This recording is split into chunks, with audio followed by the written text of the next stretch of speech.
环球大战线深入世界最前线，全球各地观众朋友，大家好，我是叶思敏，我们欢迎前立委蔡正元蔡委员。思敏好，大家好。前国安会副秘书长杨永明老师。思敏好，各位朋友好。美国共和党前亚太区主席方恩格 Russ。大家好。前海军舰长吕礼士舰长。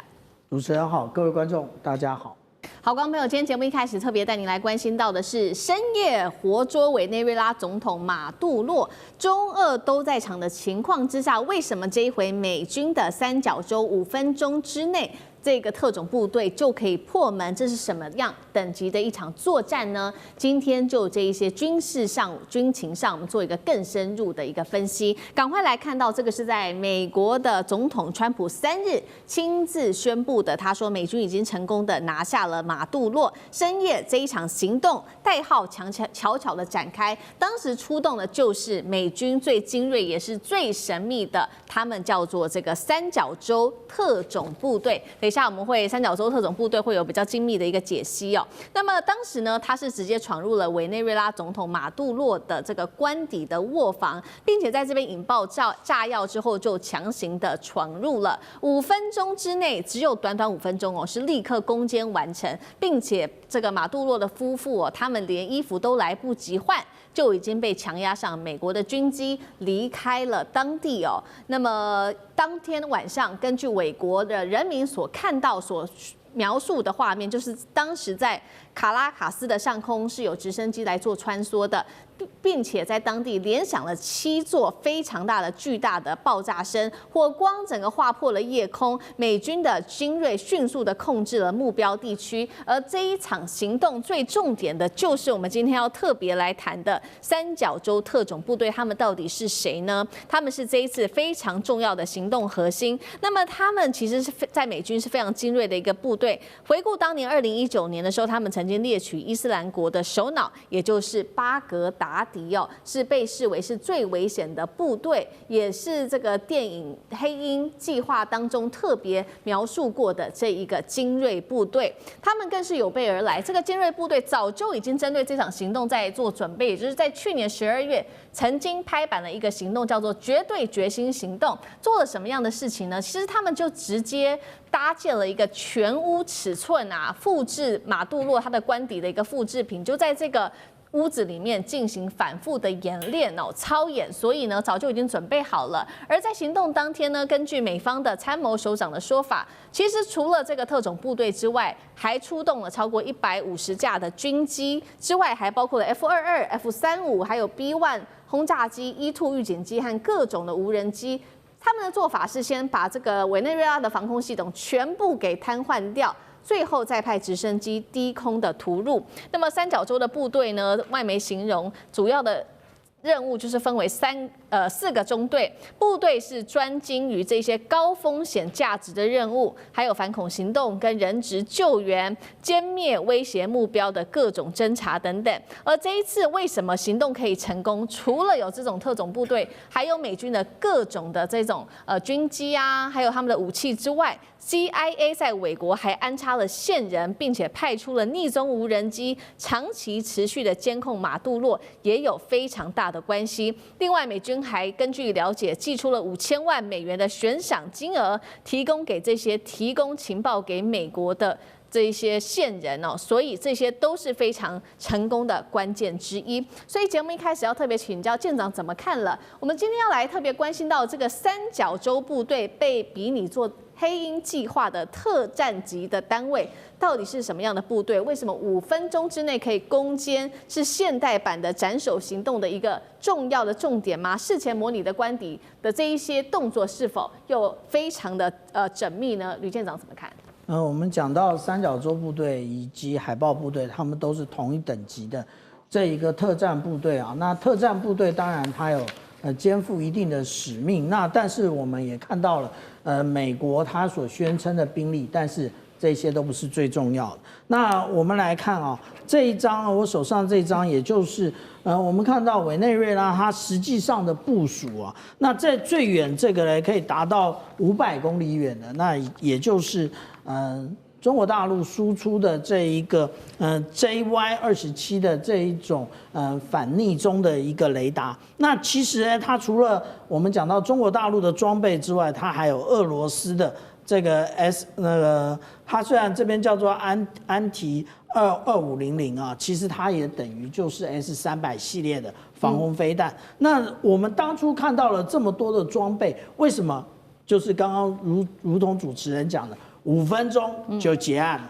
那其实我们看到的就是这个状况，也就是美军其实他们做了非常完善的一个模拟，然后这个模拟呢，我们看到它不是只攻击有关于首都的部分，其实我们看到红点的部分，通通都是攻击的位置。那攻击的位置，就是其实让委内瑞拉的部队其实并不确认它真正的重心在哪里？另外特别强调的一个，也就是160特种部队，它其实号称夜行者，那也就是这一次作战其实是半夜出动的，那也是凌晨，它执行的都是高风险低强度的一个夜间任务，它所进行的任务的本质其实是渗透。以及撤离，还有突袭，这一次就是突袭。那我们在这张图上面所看到的这一个，那也就是奇努克那 CH-47的这个双螺桨的一个直升机。那前面这一个，因为这个照片太糊了，其实我们不太能够判断了。那但是其实它所有的，包含刚刚电视墙上面的无人机，其实它整个的装备就在这里。那大家会觉得一件事情很奇怪哦，为什么这一个反逆中的无人机，也就是我们之前在节目里头多次拿出来的这张照片，也就是JY-27的雷达。没有征收到，其实这个问题呢，不要问别人啊，这问题要问委内瑞拉自己。为什么这么说呢？如果我们看到Sky TV 它所提供的一个讯息的话，他讲说这一次其实叫做协议性撤退。那什么叫做协议性撤退？协议性撤退也就是真正靠的不是这一些武器，不是这一些那个部队，而靠的是美元的能力。也就是我透过了买通这么多的一个各级军官，也就是哪怕你看到了，也都是做壁上观。所以为什么在这么一个短暂的时间立刻就拿下来，而且好像也没有看到整个委内瑞拉的部队成体系的进行反抗，或是不成体系的，也就是我们台湾常常讲到的分散式管制的一个反击。为什么没有？因为其实它整个部队都被渗透了，被渗透之后，其实最后我们看到的结果，也就是完全束手就擒。好，所以这次美国的攻坚之所以可以成功，除了刚刚我们特别提到的这支特种部队之外，还有武器，还有刚刚小舰长帮我们特别提到的，美国早就已经打通，并且成功收买了当地的一些官员来做到里应外合，让这一场任务就变得更加的成功顺利。那其实现在大家也在看说，那中国大陆呢，在这一次的这一场行动当中，怎么看不到它的角色呢？因为这个委内瑞拉不是多年都是靠大陆打造的南美钢铁防线吗？为什么这一次好像看起来没有发挥什么样的效果呢？我们来看一下大陆长期在这边，委内瑞拉长期跟大陆买的武器有哪些？画面上 CG 我们看到包括了反隐身雷达，还有2栖战车，打造的是整体的海陆空的防御线，被视为是中国军事在南美洲的一个最佳橱窗。那针对这一场任务，其实国务卿卢比欧也特别点出来了。他说呢，这个是西半球，我们不容许中俄伊朗在这里接下来建立任何的情报、能源跟军事上面的据点。美国也不容许中俄伊朗在委内瑞拉搞情报、投资石油业。带观众朋友也来看到最新的消息是，委内瑞拉的副总统，同时也是现在的代理总统，本来呢他一直在批评说这个川普的行为是非常的恶劣，是暴力的，但他最新改口了，他说呢，他接下来愿意和美国合作。好，先请教委员怎么看？美军快速的拿下马杜洛，中国打造的南美钢铁防线为什么看起来失效了呢？那委内瑞拉其实除了有中国大陆武器之外，其实还有其他，比如说俄罗斯的武器、防空情报，为什么美军可以轻易的突破？委员怎么看？中国帮委内瑞拉打造的南美钢铁防线一点用处都没有，因为不是美军很厉害，而是美金很厉害哦。这个美金是超级厉害的我解释给大家听那个中国卖的 JY27反隐身雷达是米波雷达，它只看得到，无法手电，无法射击。换句话，它不是拳头，它只是眼睛。所以即使它看得到逆中战机，因为米波太长了，1公尺以上的波段，它根本没有办法用飞弹瞄准，所以就不用提了。那你所以你那个 VN16、18两栖战车没有用，因为没有人要登陆啊，根本没有人要登陆，你用两栖战车干什么？所以买了这2款一点用处都没有。真正有用的是俄罗斯卖的叫英格拉 S 监射式防空飞弹，它去哪里了？200枚在哪里？没看到，没看到，那怎么可能呢？那这一次美军怎么进行攻击？你别听他吹牛啊，什么我模拟老半天，我4个中队，1个中队75个人，4个中队300个人，好像很厉害很那，不用，台湾军队就可以抓得到，只要美军够的抓得到。这是什么玩的游戏？为什么很确定这是美军呢？如果你美国国防部，委内瑞拉国防部的军人在马杜罗的住宅附近10公里内布满了200个监射性防空导弹。请问你这三角洲特种部队搭他们的 CH-47 Chinook 运输机，那是没有防卫的能够进入他的住宅吗？不可能的事，一定被打成烂窗。你三角洲打成五角洲，变成三角裤都没有了。我讲的不客气是这样子打那种飞机太容易了，我又不是没有试过这种瞄准打那种飞机的，它一低空嘛，根本就不用什么隐身不隐身，那监射是。我跟你讲，300颗有1颗打不到，什么意思？买光了，军方买光了，政府买光了，政客买光了，包括马杜罗办公室买光了。那这马杜罗活该嘛？当总统当到这种地步，也真是活该，没什么好说的。那所以就吹嘘美军很行，或者是中国大陆的武器这个很差，因为他根本不是用这种场合他不是F-35飞来跟你打架他不是他完全就是直截了当的买完了以后，你不可以部署监射式防空导弹，监射式防空导弹200-300枚从委内瑞拉首都卡拉卡斯全部消失掉，你说是怎么可能呢？就消失掉了。你说哇，美军有去轰炸什么雷达站，当然会开个雷达站让你打看，表示我有抵抗，那我钱照收。这种黄盖的戏我们还没看过，《三国演义》大家看过黄盖吧？没什么了不得的换句话说，这个马杜罗被抓就是因为什么？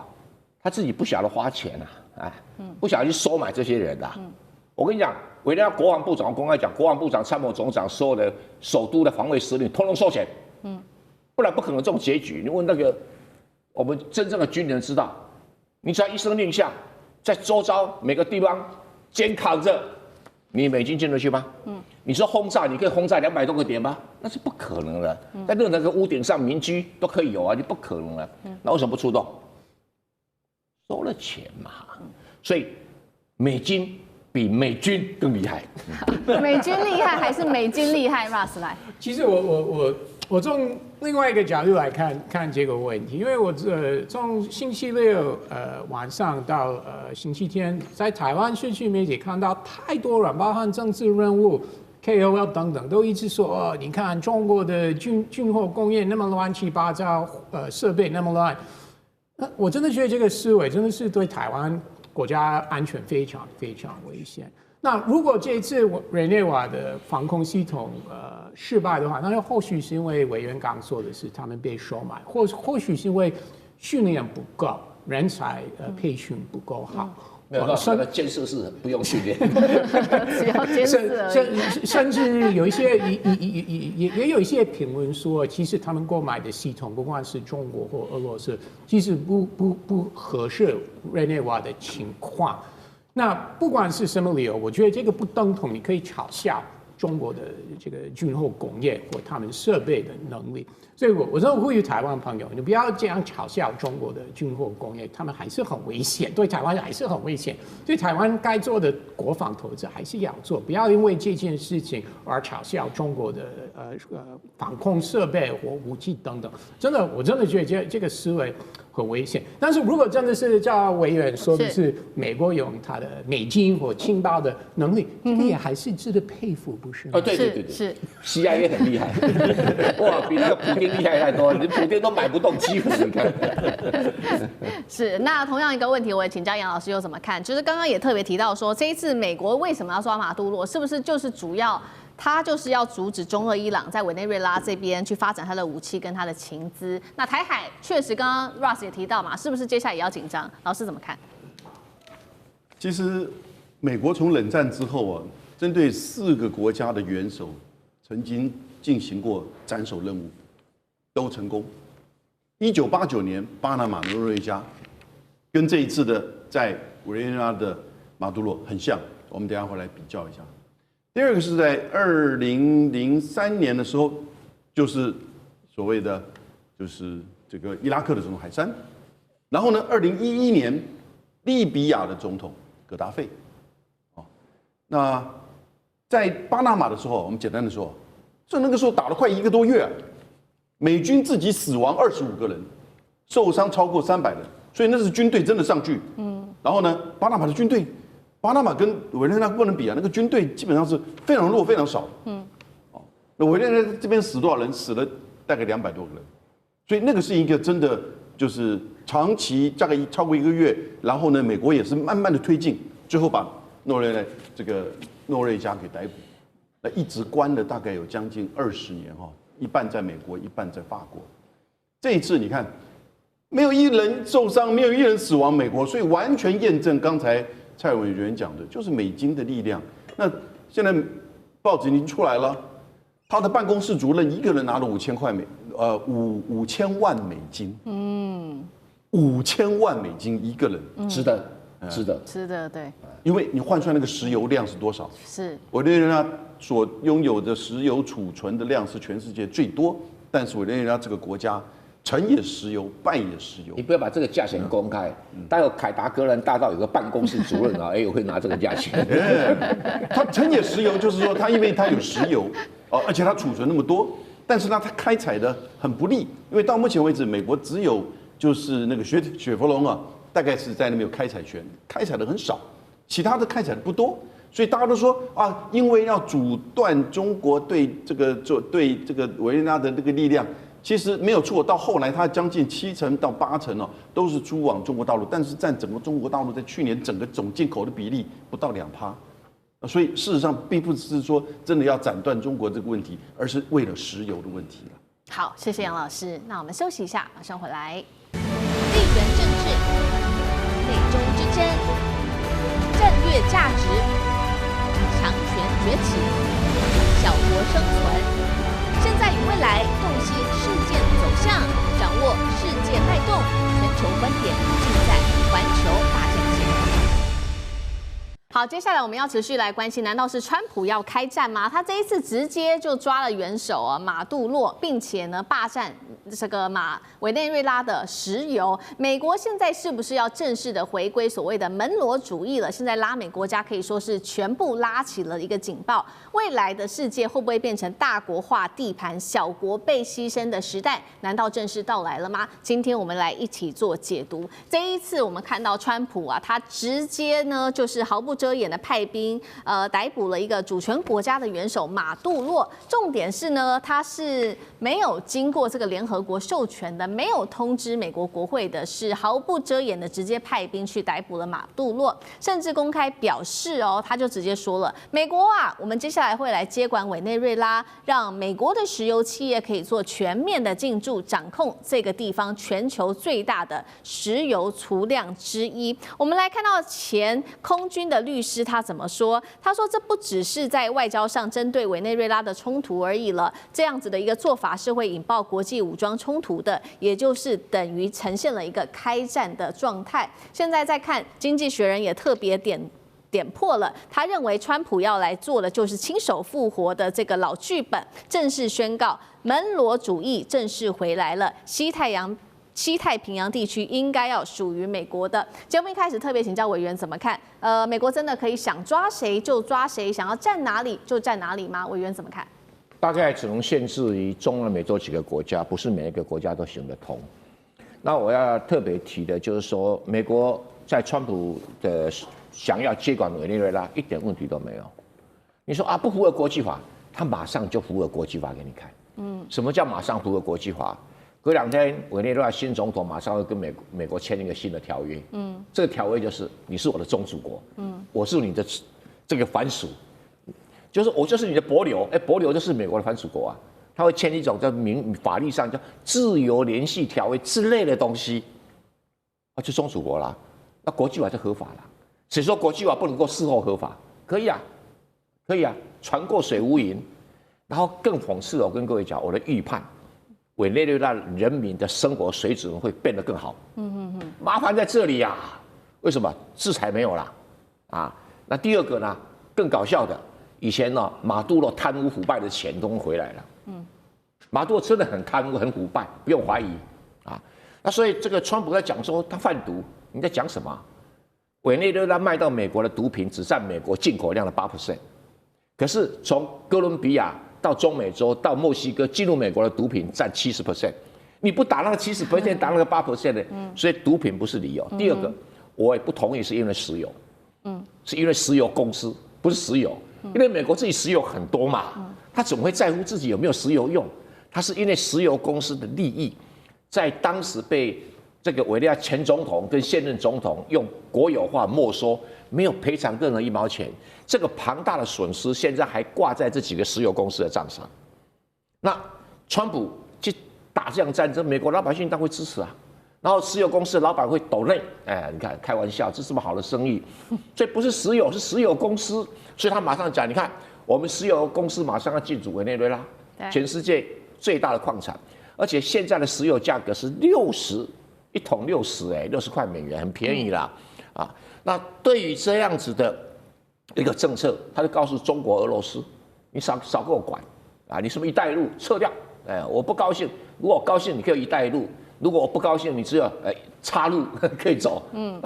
这个，所以一开始大家讲说中俄啊厉害啊，怎么厉害？我说一点都没有。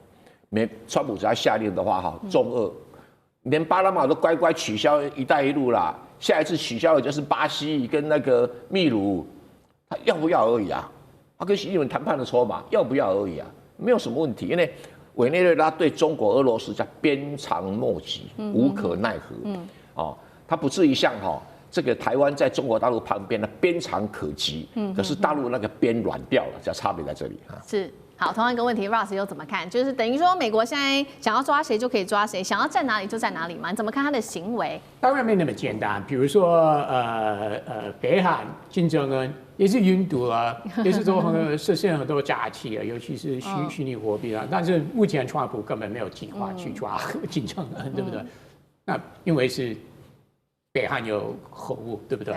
所以没有核武的国家，那就比较美国对美国来说是比较安全的选择了。但是将来几年川普还要执政3年，会不会再次有类似的事件啊？那不排除，虽然我觉得可能性不大，但是不排除，毕竟有这个潜力。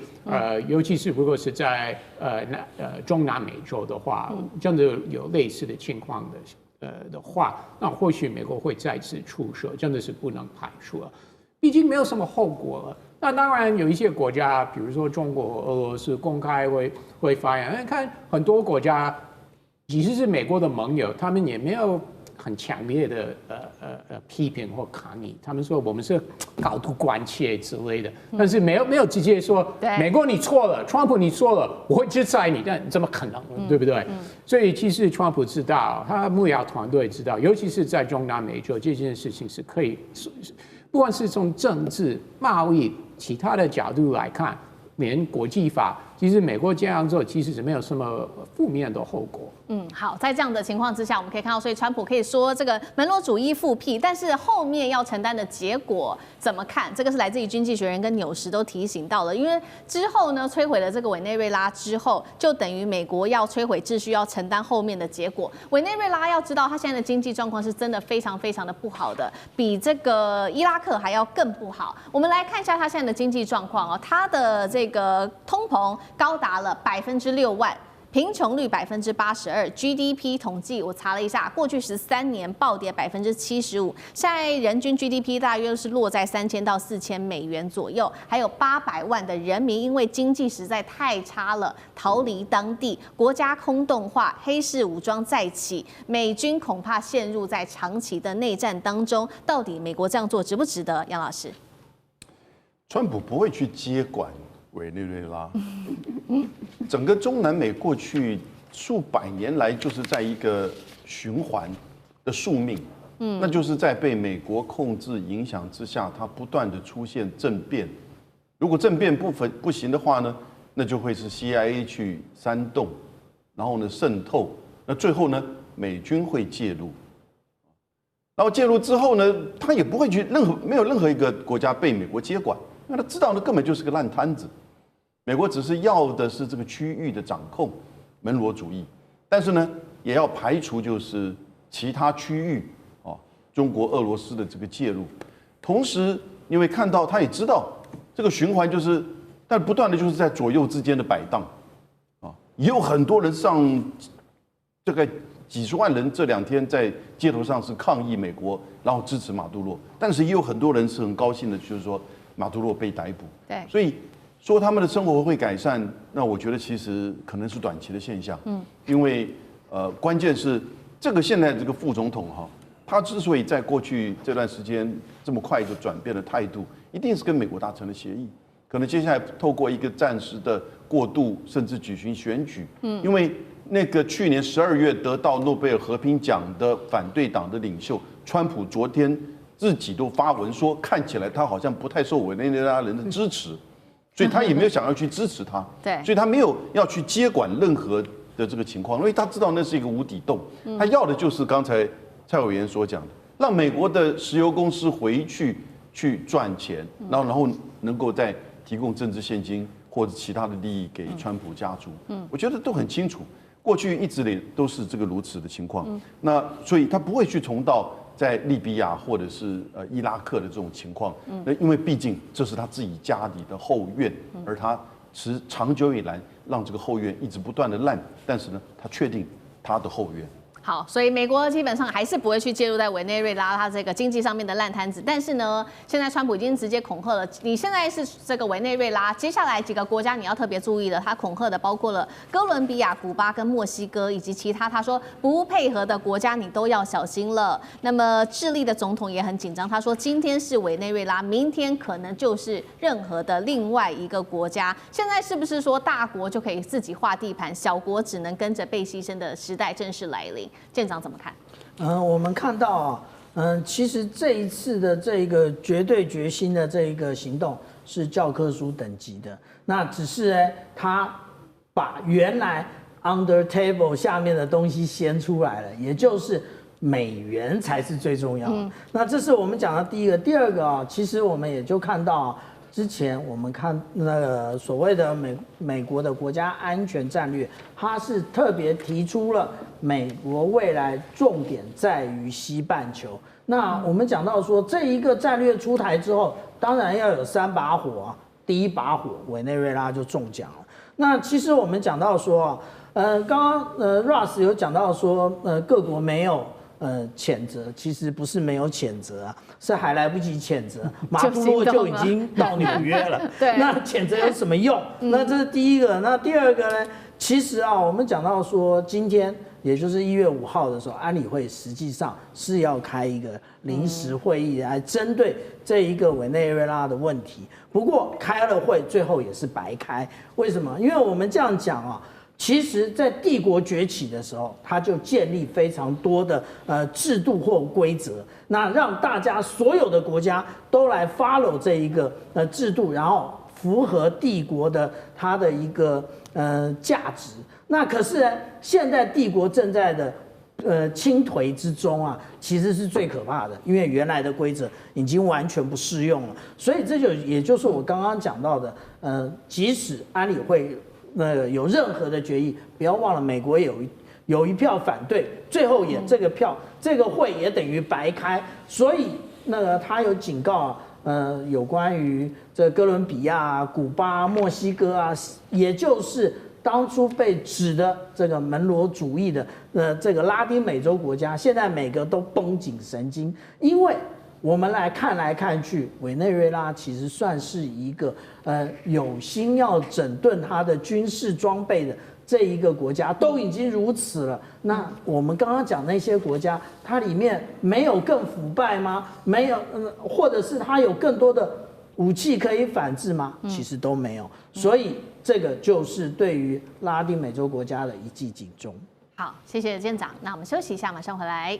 地缘政治、美中之争、战略价值、强权崛起、小国生存。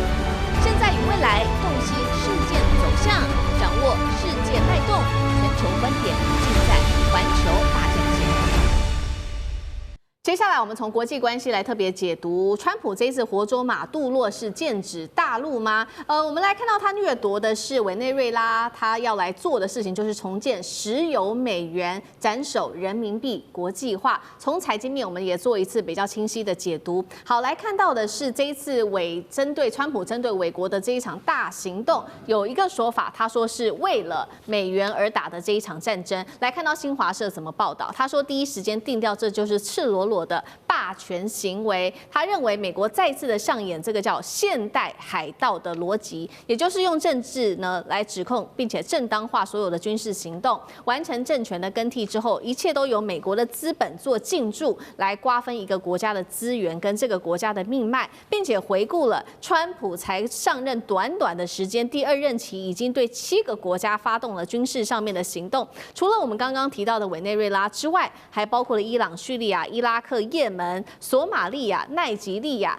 等等的国家，而另外也看到了这个是川普嘴巴上说不会让美国再次的拖入战争，但是已经有这么多的国家是他祭出的这个军事行动了。那么现在也看到呢，为什么说他必须要打这个委内瑞拉，并且拿下它的石油呢？就是因为委内瑞拉虽然说看起来储量很高，但是它的产能还是不够的。他认为说技术上面受到限制，产能被压下来。如果美国接管，未来会有更多的这个机会来去生产它的石油的。那这个委内瑞拉的石油对美国来说也是相当重要的，将来可以用作美国的基础建设、AI 资料中心建设等等，这些都是不可或缺的能源。杨老师怎么看？接下来美国的油气就会来做进驻，这是川普说的，这是川普的最终目的吗？一切都是为了石油？老师怎么看？其实我觉得川普上来之后啊，他也蛮一致的，他就是认为整个美洲就是美国的美洲，就是以前的门罗主义，现在我们把它叫唐罗主义嘛，哈，因为从英文的叫做 Monroe Doctrine。那这个唐罗主义跟门罗主义就不一样了。门罗主义只不过是在告诉这些西方的其他的这些大国不可以介入到美洲的事务，但是唐罗主义就更进一步，是美国要完全的主导。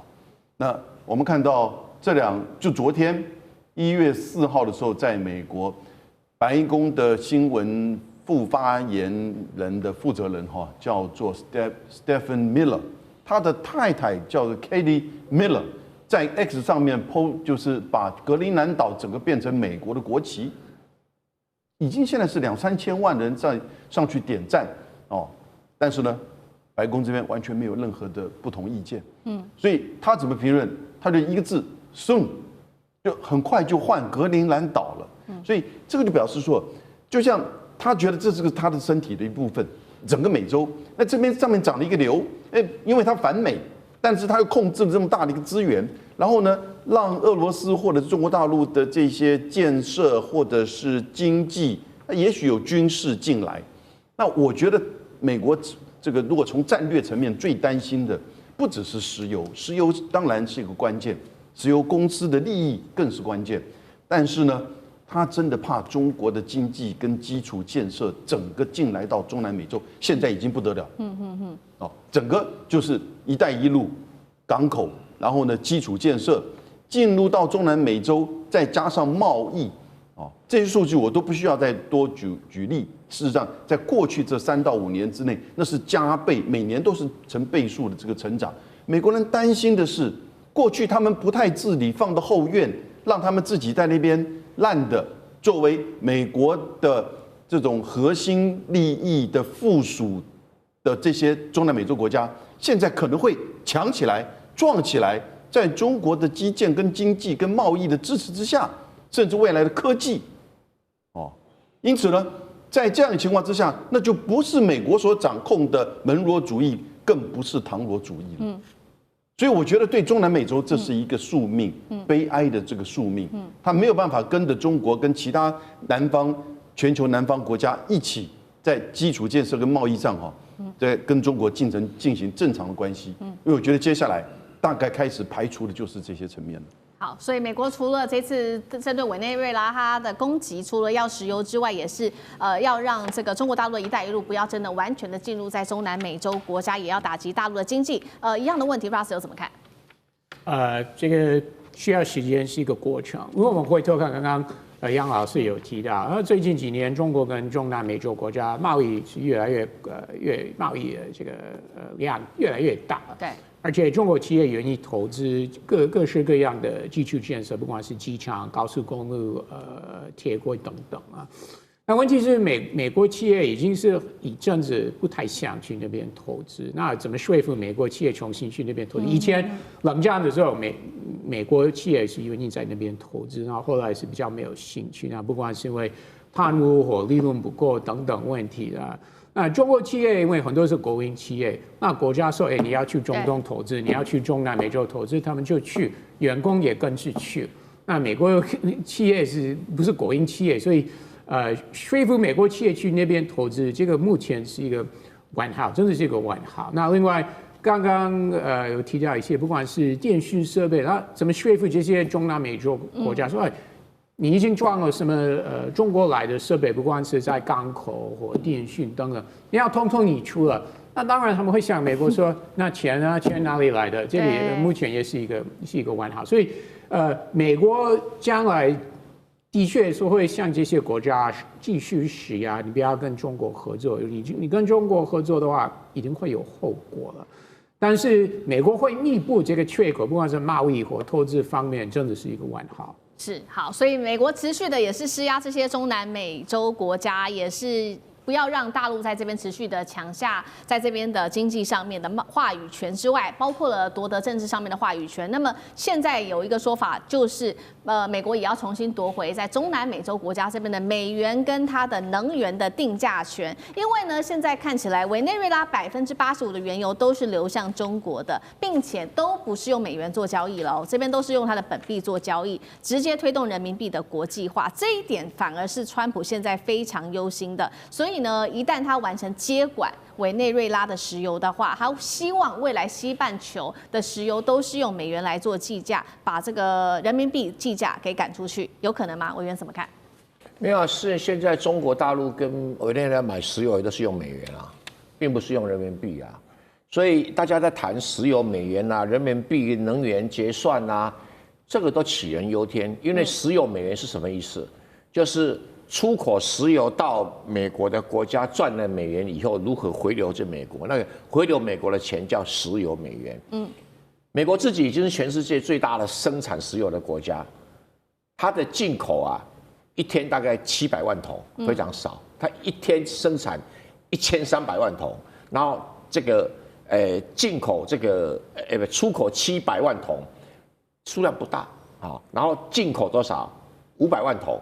可是进口从哪里来？就加拿大，加拿大95%卖给美国，是运输成本的关系啦。北边的就用加拿大的油，南边用别的地方德州的油。那这种石油美元会真的累计比较多的就出口国家，最大的就是沙特阿拉伯啊。那俄罗斯现在在卖石油都用人民币结算了，所以这个石油美元就是卖美元所持有，卖石油所持有的美元。是已经到顶了，已经到顶了。那你美国说接管美国石油公司接管了委内瑞拉石油，它不卖给中国，卖给谁？因为全世界最大的石油进口国的中国啊，量很大，你没有人可以买，你还是卖给中国啊。所以川普这么会做生意的人，那当然，金明兄，你给我多买几桶啊！我现在你不要跟俄罗斯买，你跟我买，我们两个好一点。这种事情川普会干的啦，对不对？那。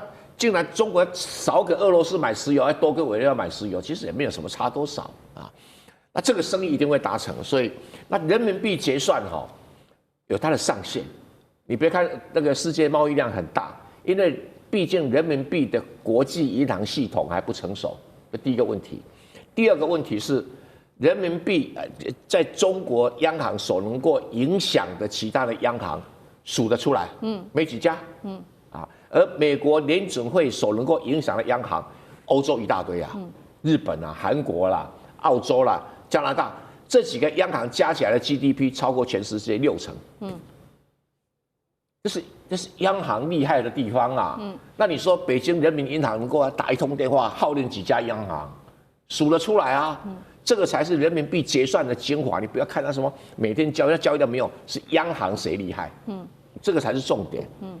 所以我认为人民币的结算还没到天花板，但是有它的天花板。然后美元、石油美也到天花板，再增加也不太可能啦。因为什么？因为其他的跟石油没有关系啊。所以如果不是大宗石油结算，其他零零星星的结算，什么义乌产品，那坦白讲不是重点。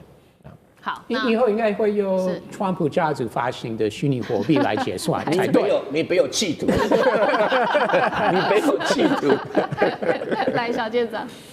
我们来看其实美国真正在意的，也就是整个拉丁美洲的基础建设，其实现在都落在中国大陆的手上。那我们来看，之前在秘鲁有钱开港，那在大西洋一侧没有了吧？可是它有两洋铁路啊，两洋铁路如果铺成了，那也就是绝不可能。美国不准你盖两岸铁路，绝对不可能。对，那个就是我马上就要讲的，也就是我们刚刚讲到的美国国家安全战略里面，他特别有提到有关于基础建设的部分，他提到的也就是中国以及俄罗斯的部分，你不要来染指。那美国真正想做的是什么？那刚刚郑源老师有提到一件事情，也就是委内瑞拉它的这一个炼油的效率不好啊，那它炼油的效率不好，但是呢，有人很想炼啊，那也就是铁氟龙啊，它在这边有这么多家，也就是在现在讲到的所谓的美国湾的部分，它有这么多的一个炼油厂，而且它专门炼的，也就是委内瑞拉的这种种植的这个石油的部分。可是呢，委内瑞拉的油现在却出不来。那委内瑞拉是一直都如此吗？不是。我们来看到2000年的时候，其实委内瑞拉的油是美国的3倍。可是现在美国当然它有页岩油的部分啊，那它页岩油其实是现在委内瑞拉的7倍。那其实刚刚讲说没有钱的部分啊，那个他很快就会跟那个现在的代理总统讲，钱在这里啊。那刚刚也提到的，也就是委内瑞拉它其实是蕴藏量是世界第一。可是我们来看看这个前几大的国家，如果你不当美油友的话，你就准备遭殃。也就是我们这边看到的，无论是伊朗啊、伊拉克啊，通通都是。但是大家不要忘了，也就是委内瑞拉事实上它是有稀土的，也就是我们看到黄色的这一块，它叫做奥里诺科矿产之湖。那现在我们只要看到美国想要对哪动手，就像刚刚杨老师特别提到的，也就是我们现在看到的格陵兰，它也是都是在它的边缘都有非常多的稀土。那你说中间没有吗？中间不是没有啊，是冰封着。可是现在呢，如果以这一个我们讲到说温室效应以及极端气候之下，未来会不会有更多的发现，很难讲。所以川普即将染指整个除美洲以外的美洲国家。好，谢谢舰长。那我们休息一下，马上回来。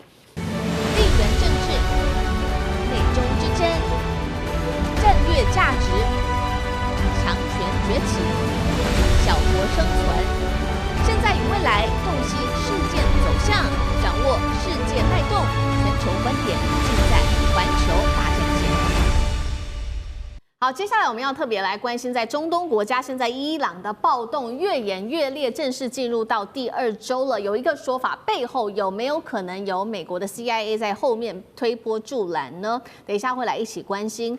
反制美以的联手威吓。在这个情况之下，我们来看到中俄伊朗则是举行联合军演。好，赶快来关心到的是，现在来看哦，最近的伊朗越来越动荡，就是因为它内部其实有非常多的问题，除了通膨不断的飙升之外，伊朗的货币也在暴跌，并且经济持续的衰退，民众实在是看不下去了，于是走上街头抗议，爆发了严重的警民流血冲突，进入到第2天。街头上呢，其实等一下我们会来看画面，包括警方都祭出了这些催泪弹来驱离抗议的民众，愤怒的民众甚至是摇铁门、烧车等等，非常的严重。而且这一起冲突是2022年阿米尼事件以来最大的一次抗争，一共是在31个省当中，已经有25省爆发了严重的抗议哦。整个这个25省里面呢，简直是陷入了一个瘫痪的紧急状态，170个据点爆发抗议，有造成16人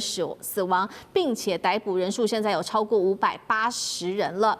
示威者高喊打倒独裁者。我们来看到最高领袖哈米尼也在这个时候出来说了，他定调这一场抗议叫做是受到，如果你出来抗议就是受到外国煽动的这个暴徒。那哈米尼说完之后呢，川普就立刻出来警告了伊朗，也就是哈米尼当局，他说如果你的伊朗安全部队啊敢对这些示威民众开火的话，我们美国将会出手帮助示威民众。他也强调枪都已经上好膛了，去呛这个哈米尼。所以 Russ 怎么看？伊朗会是下一个川普派兵的国家吗？之前他以核的理由来做轰炸，这一次会不会就真的出兵？特种部队会不会抓走哈米尼 ？Russ 怎么看？还是认为可能性不大。中南美洲真的是不一样。我们都知道中南美洲是美国的后援啊。然后说实在 ，Venezuela 虽然有购买这些防务系统，但是其实他们的军事能力后来发现真的是很弱，甚至很容易。蔡委员刚刚说其实他们很多那边官员、军官很容易被收买了。那伊朗真的没那么容易了，而且过去这个美国在伊拉克跟阿富汗的经验也不是很久以前。所以，其实美国人是觉得，这样对 Venezuela 是可以做，是 OK， 我们支持可以接受。但是在地面入侵一个中东国家，我认为美国人是不是很支持了？所以或许川普会想用其他的手段，比如说经济制裁，但是问题是经济制裁已经是有了，针对伊朗经济制裁已经是有了，那也是可以用网络上一些相关的手段。来帮忙示威者，我破坏国家安全系统的能力，也是有这个选择。那另外也是可以警告其他的国家，不管是俄罗斯、中国，不要介入，你要让示威者上来，推翻这个现任政府。那美国也是可以用这个做法，但是地面入侵，我觉得是可能性是不大的。好，但是我们也回头来看，说这场示威引起的原因，真的是因为当地的经济不好吗？还是有没有可能？因为现在网络上也有个说法是，川普背后力挺，在 CIA 这边做煽动。委员又怎么看？务必制服而后重生，这绝对是100%是伊朗自己搞出来的，然后让美国有机可乘。这因果关系很清楚，为什么？哈米尼啊，是以一种很有修养的教士，可是他的家族竟然是伊朗贪污腐败最大的集团，5个教士家族，带着宗教的面貌，控制的经济，腐败的不得了。然后再加上他的革命卫队，就是他们的黑熊跟青苗，用革命卫队的名义掌控所有经济，连进出口都要跟革命卫队缴税。然后国防军没有钱，因为财政部收不到什么税。这个是一个很奇怪的国家。当然，接下去如果他好好去把经济给整顿，就他不是花很多时间在管女人的头巾，这个实在是很奇怪。不管老百姓的肚子，管女人的头巾，然后这是一连串奇奇怪怪的措施不提，他把整个伊朗的经济完全给冻结了。你说美国制裁影响他经济，他自己冻结的更厉害。什么叫冻结？你要开任何行业哈，投资任何机构，要看看革命卫队有没有投资这个行业。已经到了经济体制被封锁了，那革命卫队钱多到什么？可以跑到伊拉克炒地皮，整条街都买下来。然后国防军哈啦一部飞机都没钱买，为什么？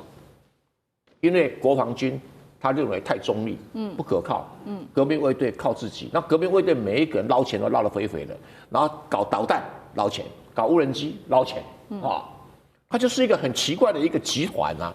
那有没有人能够推翻它？还真的没有人能够推翻它。这种集团，可是一定要会使得伊朗会慢慢走向民生凋敝，那一群统治阶级生活过得很奢华。现在局面已经出来了。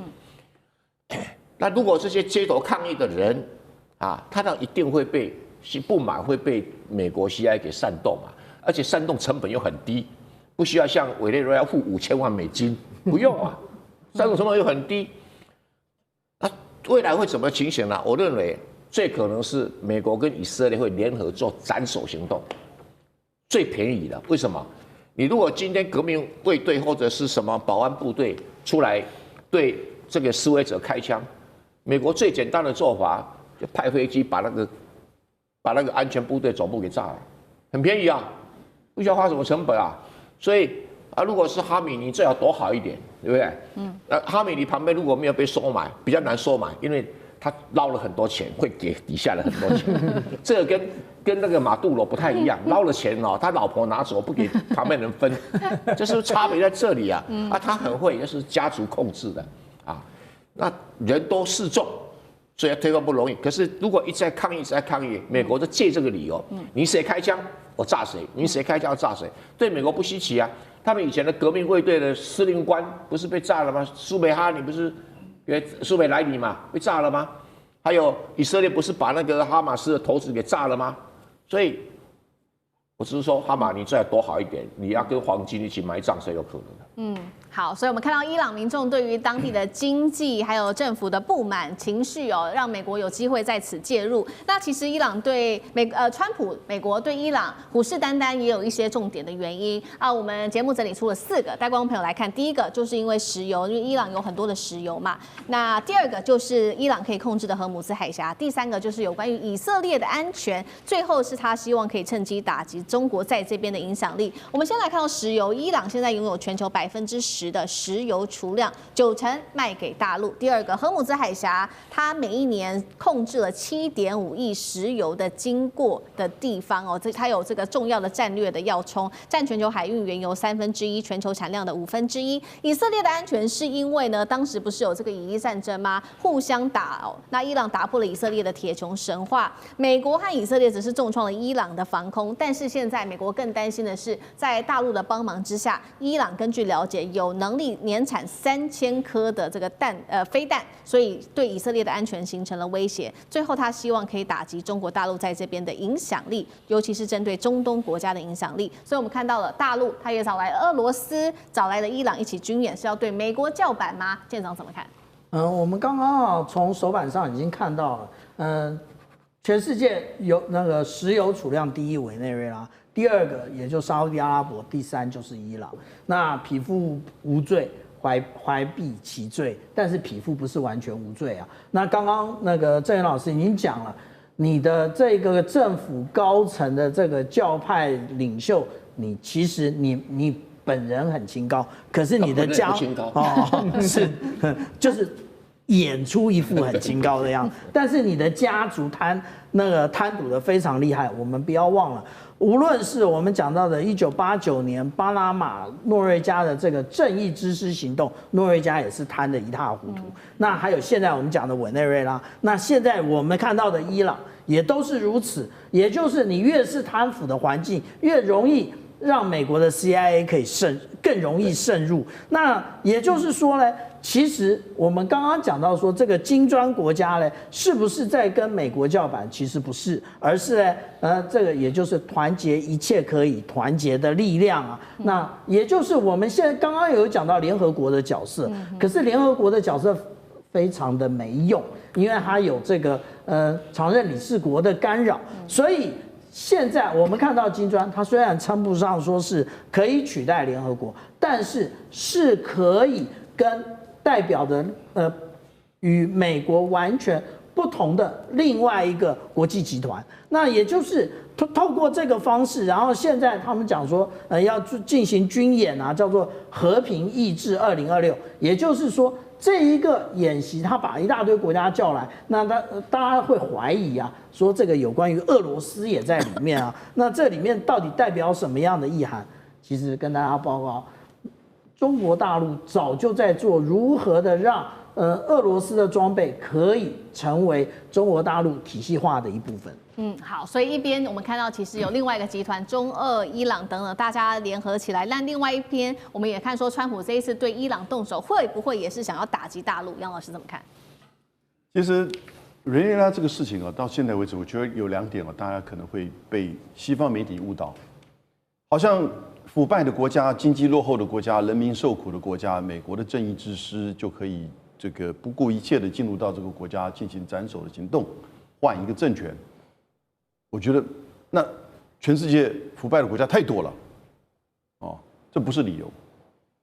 那第二个是，那是因为要去针对中国跟俄罗斯，尤其是中国大陆的这个势力扩张，我觉得这也就这个个案而言，其实勉强了。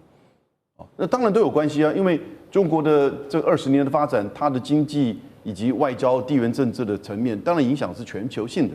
那当然，美国的一切的行动都是因为针对中国而来。这个也太台湾的青鸟思维了，哦，我倒觉得针对伊朗的部分那是有可能的，那主要的关键其实是以色列。